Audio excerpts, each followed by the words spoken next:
Hello, j'espère que vous allez bien. Je suis trop contente de vous retrouver aujourd'hui pour une nouvelle vidéo pour vous montrer mon setup du mois de février. Cette fois-ci, je suis désolée, pas de Plan With Me. J'ai fait mon bullet journal à un moment de la semaine où je pouvais le faire et malheureusement, je ne pouvais pas filmer à ce moment-là. Il n'y avait aucune luminosité, donc voilà, je vous ai épargné une vidéo qui n'aurait pas été jolie du tout.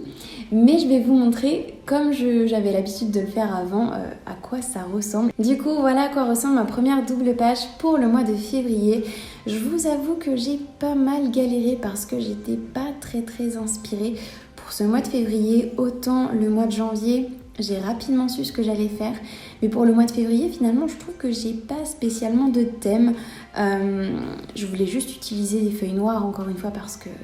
Voilà, vous avez compris, je pense que c'était un petit peu mon goal de cette année d'utiliser davantage de feuilles noires. Quand on dessine blanc sur noir, c'est vraiment différent de dessiner noir sur blanc, puisque déjà rien que pour le côté crayon de papier que l'on peut hyper facilement gommer ensuite sur du papier blanc, là c'est vraiment pas le cas sur le papier noir. Si on veut être sûr que ce soit nickel, le papier crayon, on l'oublie puisque on ne peut pas le gommer après. Ça enlèverait totalement le crayon blanc, ça le ruinerait.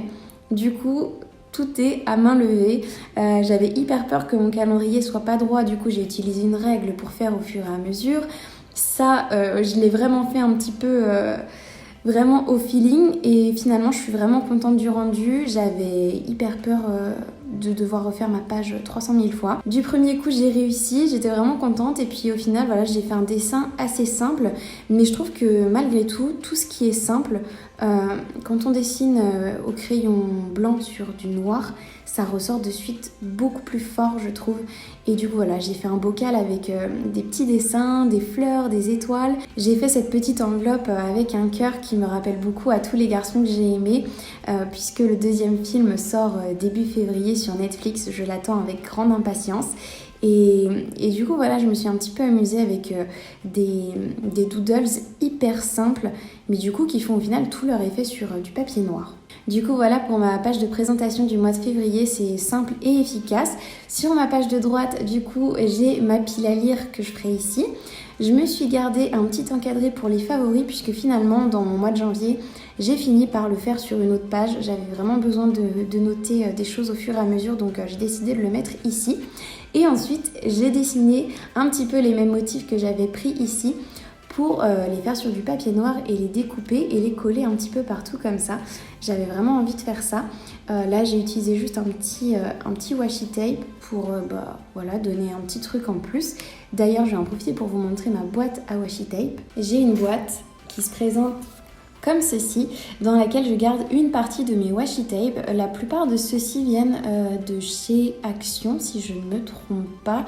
J'en ai quelques-uns, celui-ci c'est vraiment la marque Masking Tape, celui-ci c'est un que j'ai eu dans un coffret de la part de Lancôme, mais globalement quasiment tous ceux-là viennent de chez Action. Rangés ailleurs, j'en ai également quelques-uns qui viennent de chez Emma par exemple. J'en ai d'autres aussi que j'avais dénichés sur le site Etsy. C'est une vraie mine d'or, on trouve vraiment beaucoup de choses sur Etsy. Je trouve que c'est vraiment très cool, surtout quand vous cherchez un washi tape en particulier avec un thème, c'est vraiment top, je vous recommande à fond. Mais franchement, allez fouiner de temps en temps chez Action parce qu'ils ont vraiment des bons plans à chaque fois en washi tape. Bref, voilà pour ma première double page, c'est assez simple, assez minimaliste, mais je trouve vraiment que le côté feuille noire du coup avec les dessins blancs, ça change vraiment tout, ça fait vraiment la différence.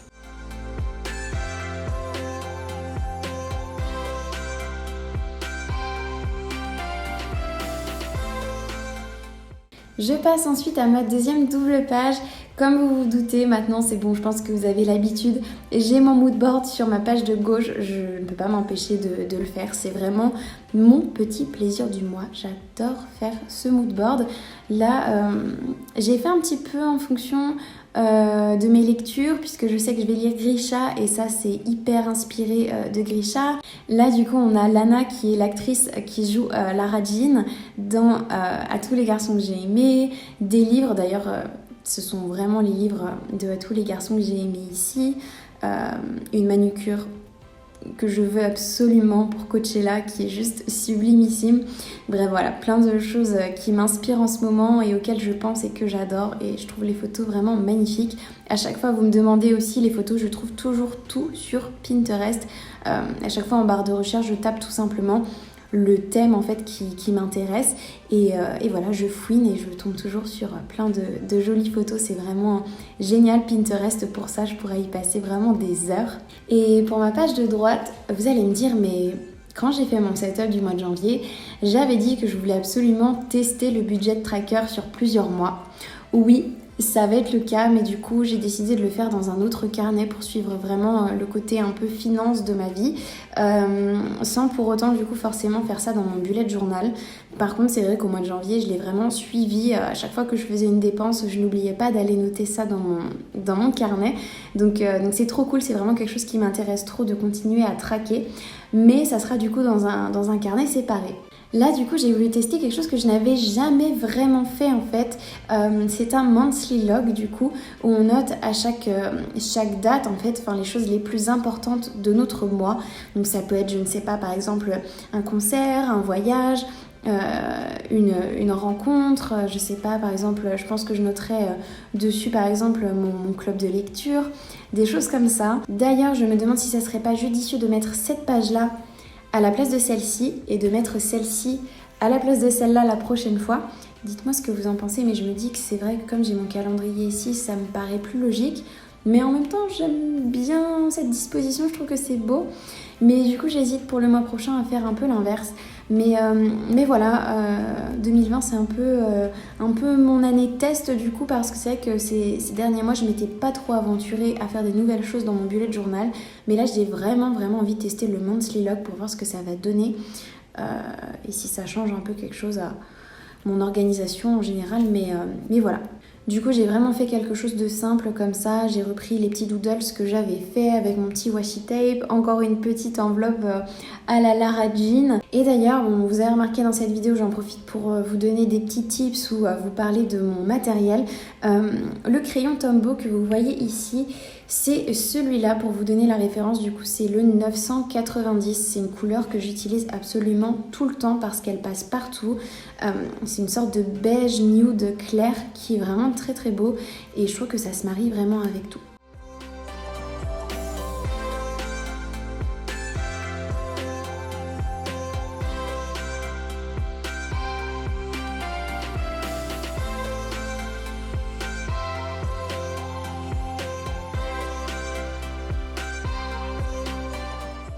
Et je passe ensuite à la disposition de mes semaines. Je vous le dis chaque mois maintenant, aucune surprise sur cette disposition, puisque voilà, à chaque fois je décide de faire pareil, ça fonctionne toujours aussi bien pour moi. J'ai juste changé quelques petits trucs dans mon tracker, mais ça m'est totalement personnel. Si par contre, j'ai voulu tester ce mois-ci, je me dis on verra bien. Là j'ai décidé de faire des petits tampons pour mes titres Week, To Do, Sleep et Tracker, parce que j'en avais envie tout simplement.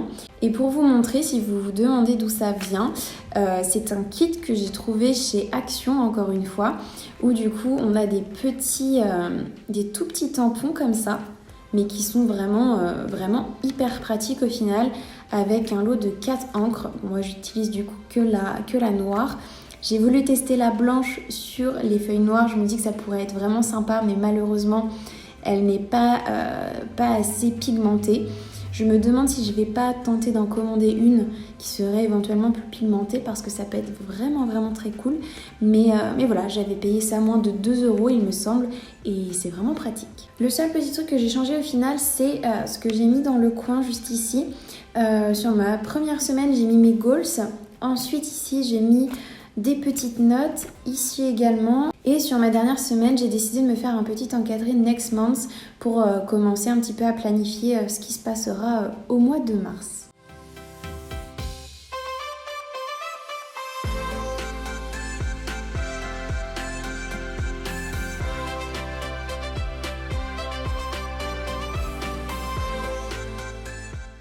Et voilà pour mon bullet journal du mois de février. C'est très noir et blanc, très minimaliste. Pas énormément de doodle, c'est tout, mais moi, comme je vous le dis, à chaque fois, ça me convient très bien. J'ai vraiment besoin d'y voir clair. Et voilà, du coup, je suis contente de ce setup. Je pense que je vais pouvoir bien organiser mon mois de février comme ça. Même si j'ai fait quelque chose de très simple, j'espère vraiment que ça pourra vous inspirer pour faire le vôtre. N'hésitez surtout pas à me dire ce que vous avez choisi comme thème pour le mois de février. Et je vous remercie beaucoup d'avoir regardé cette vidéo jusqu'à la fin. Je vous fais plein de gros bisous et je vous dis à très vite pour la suite. Bye!